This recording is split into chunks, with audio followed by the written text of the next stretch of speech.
कुछ भी हो लेकिन हम नहीं सुधरेंगे। कांग्रेस इसी लाइन को फॉलो कर रही है।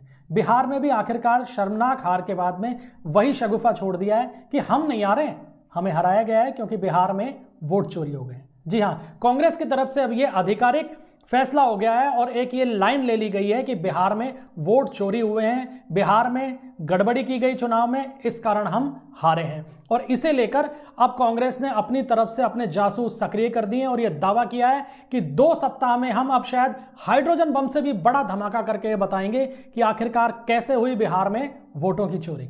बिहार में जो शर्मनाक हार हुई कांग्रेस की, उसकी समीक्षा के नाम पर आज कांग्रेस के राष्ट्रीय अध्यक्ष मल्लिकार्जुन खड़गे के घर पे एक समीक्षा बैठक की गई, जिसमें राहुल गांधी मौजूद थे, जिसमें अजय माकन मौजूद थे और जिसमें केसी वेणुगोपाल मौजूद थे। उसमें क्या समीक्षा की उन्होंने आपस में, ये तो अधिकृत रूप से नहीं बताया गया, लेकिन वो चीज जरूर बताई गई जिसका सभी इंतजार कर रहे थे कि आखिर लाइन वही फॉलो की जाएगी कि हम हारे इसलिए क्योंकि वोट चोरी हो गए। अब सवाल ये उठता है कि कांग्रेस के पास इतने कितने एक वोट हैं कि हर चुनाव में वो इसलिए हार जाती है क्योंकि वोट चोरी हो गए। अब हास्यास्पद जो बयान आता है कांग्रेस के नेताओं का, उसको देखिए आप। अजय माकन ने इस मीटिंग के बाद में बयान दिया कि कई जगह से हमारे कार्यकर्ताओं ने यह शिकायत दर्ज कराई है कि चुनाव में गड़बड़ी हो रही थी। इसके बाद माकन ने एक बहुत जोरदार बात कही। उन्होंने कहा कि कांग्रेस को 1984 में भी ऐसा स्ट्राइक रेट नहीं मिला था जिस स्ट्राइक रेट से बिहार में अब बीजेपी जीती है, और ऐसा हो नहीं सकता। अब ये दावा करते समय अजय माकन ये बताना भूल गए कि जिस दिल्ली राज्य से वो आते हैं, उस दिल्ली में आम आदमी पार्टी ने अपने पहले 2 विधानसभा चुनाव किस स्ट्राइक रेट से जीते थे। एक बार आम आदमी पार्टी ने 70 में से 67 सीटें जीती और दूसरी बार 70 में से 63 सीटें जीती। तो इस लिहाज से बीजेपी का स्ट्राइक रेट जो है वो उनको चौंका क्यों रहा है? दरअसल चौंका नहीं रहा, वो एक बार फिर अपने कार्यकर्ताओं को बेवकूफ़ बना रहे हैं, अपने कार्यकर्ताओं को ये कह के शांत करने का प्रयास कर रहे हैं कि भाई हमारे चुनाव अभियान में किसी तरीके की लापरवाही नहीं थी, हम सिर्फ इसलिए हारे क्योंकि बीजेपी ने वोट चोरी की और चुनाव में गड़बड़ी की। कांग्रेस की स्थिति बिहार में कैसी रही है दोस्तों? 2020 के चुनाव में कांग्रेस ने 70 सीटों पे चुनाव लड़ा, 19 जीती, और 2025 में जब वो सरकार में आने का दावा कर रही थी तो स्थिति ये रही कि 60 उम्मीदवार खड़े किए थे, केवल 6 जीते हैं। वोट शेयर आ गया है 8.7%, और यह स्ट्राइक रेट 2020 से भी बेहद खराब है। और यही कारण है कि राहुल गांधी ने तो अभी तक कोई बयान दिया ही नहीं है, लेकिन केसी वेणुगोपाल और अजय माकन के बयान आ चुके हैं। माकन के बयान के बारे में हमने आपको बता ही दिया। अब वेणुगोपाल का भी देखिए आप बयान क्या आया है। वो कह रहे हैं कि कोई भरोसा नहीं कर रहा कि इस तरीके के नतीजे भी आ सकते हैं क्या, महागठबंधन इस बुरी तरीके से भी हार सकता है। तो भाई आपको भरोसा क्यों होगा, लेकिन जनता को तो भरोसा था, क्योंकि जिस तरीके का बिखरा हुआ चुनाव प्रचार कांग्रेस के नेताओं ने महागठबंधन के अंदर किया, या जिस तरीके की खराब एक ट्यूनिंग सभी महागठबंधन के दलों में आपस में थी, उससे ये पहले ही आशंका हो रही थी कि चुनाव में नुकसान हो सकता है, और वही नुकसान बाद में आशंका से निकल के परिणाम में बदल गया।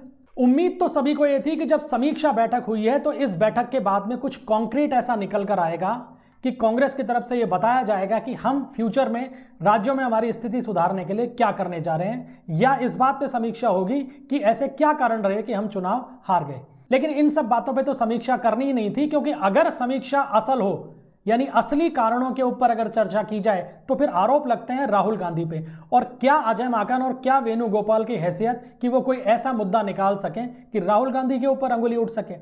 रही मल्लिकार्जुन खड़गे की बात, तो वो तो पहले से ही ये कहते आ रहे हैं कि मैं तो जो भी कुछ हूं गांधी परिवार के कारण ही हूं, लिहाजा एक फॉर्मेलिटी करनी थी, फॉर्मेलिटी कर ली, और अंत में वही शगुफा निकल कर आ गया कि वोट चोरी हो रहे हैं। मीटिंग के बाद में वेणुगोपाल ने साफ तौर पे कहा कि हम 2 हफ्तों में सबूत पेश कर देंगे कि किस तरीके से चुनाव में वोट चोरी की गई है। अब देश को इंतजार है कि अब कौन सा बम फूटने वाला है। एटम बम आपने फोड़ लिया, सूतली बम आपने फोड़ लिया, हाइड्रोजन बम आपने फोड़ लिया, अब कौन सा बम फूटेगा? अब ये सभी की नजरें 2 हफ्ते बाद जो कांग्रेस खुलासा करेगी उस पर टिकी हुई हैं। लेकिन इसके बावजूद जो असल कारण थे उन पे चर्चा नहीं हुई है। माकन और वेणुगोपाल को ये बहाने बनाने की बजाय ये समझाना चाहिए कांग्रेस के कार्यकर्ताओं को कि वोटर अधिकार यात्रा में लगातार बिहार की गलियां नापने के बाद राहुल गांधी 1.5 महीने तक अचानक सीन से गायब क्यों हो गए। वेणुगोपाल और माकन को कांग्रेस कार्यकर्ताओं को यह बताना चाहिए कि पहले चरण का आधा चुनाव प्रचार का समय बीतने तक भी राहुल गांधी चुनाव प्रचार करने बिहार क्यों नहीं आए। दोनों नेताओं को कांग्रेस कार्यकर्ताओं को यह भी बताना चाहिए कि टिकट वितरण को लेकर जिस तरह की सार्वजनिक जूतम पैजार मारपीट की घटनाएं कांग्रेस खेमे से सामने आई, आखिर वो क्यों हुआ।